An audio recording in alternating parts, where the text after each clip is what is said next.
Halo, selamat datang. Hari ini kita bakal bahas satu pertanyaan yang penting banget buat masa depan kita semua. Idenya ini datang dari seorang perencana keuangan, Basri Adi. Coba bayangin deh, masa tua Anda nanti. Kira-kira bakal jadi masa keemasan yang tenang atau malah jadi masa-masa penuh cimas? Nah, ternyata jawabannya itu tergantung sama pilihan yang kita ambil hari ini loh. Oke, biar kebayang, kita mulai dari kondisi sekarang dulu ya. Coba kita bedah, gimana sih kondisi keuangan kita pas kita masih aktif-aktifnya kerja? Umumnya nih, pas kita masih kerja, pemasukan kita itu kan lebih besar ya dari pengeluaran. Inilah yang bikin kondisi finansial kita rasanya aman dan stabil.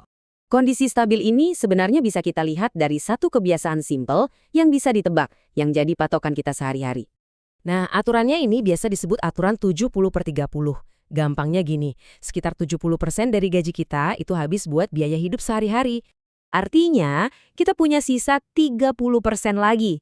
Nah, yang 30% inilah yang kita pakai buat nabung, investasi, atau ya buat persiapan masa depan. Inilah kondisi normal kita, kondisi seimbang yang kita jalanin sekarang. Tapi ada satu momen, satu titik balik yang bakal jungkir balikin semua keseimbangan ini. Dan momen itu adalah masa pensiun.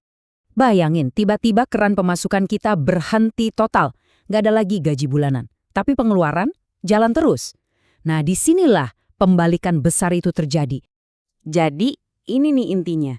Waktu kita masih kerja, gampang aja. 70% biaya hidup kita ditutup sama 100% gaji kita. Tapi pas pensiun, 70% biaya hidup yang sama itu mau ditutup pakai apa? Itu pertanyaannya. Lihat deh angkanya, benar-benar kebalik.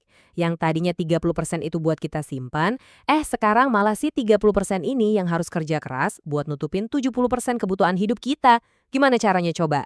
Nah, ini yang menarik. Walaupun kelihatannya serem banget ya pembalikannya, solusinya itu sebenarnya sesuatu yang kita semua udah ngerti kok. Coba kita pikirin, dana pensiun itu kayak petani yang lagi nanem. Nggak ada ceritanya panen bisa instan kan? Semuanya harus ditabur dulu, dirawat, dan yang paling penting, butuh waktu buat tumbuh.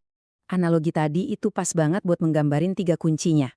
Pertama, mulai sekarang juga, karena waktu itu sahabat terbaik kita.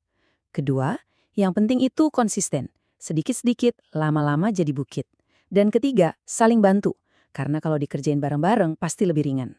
Dan sebenarnya konsep ini tuh udah ada banget loh di budaya kita. Ada gotong royong, ya kan? Saling bantu. Terus ada juga jimpitan, kebiasaan ngumpulin dana sedikit-sedikit tapi rutin. Nah, persis kayak gitu cara kita menanam untuk masa depan. Jadi, sekarang pertanyaannya kembali ke kita masing-masing. Benih apa yang sedang Anda tanam hari ini untuk masa keemasan Anda nanti?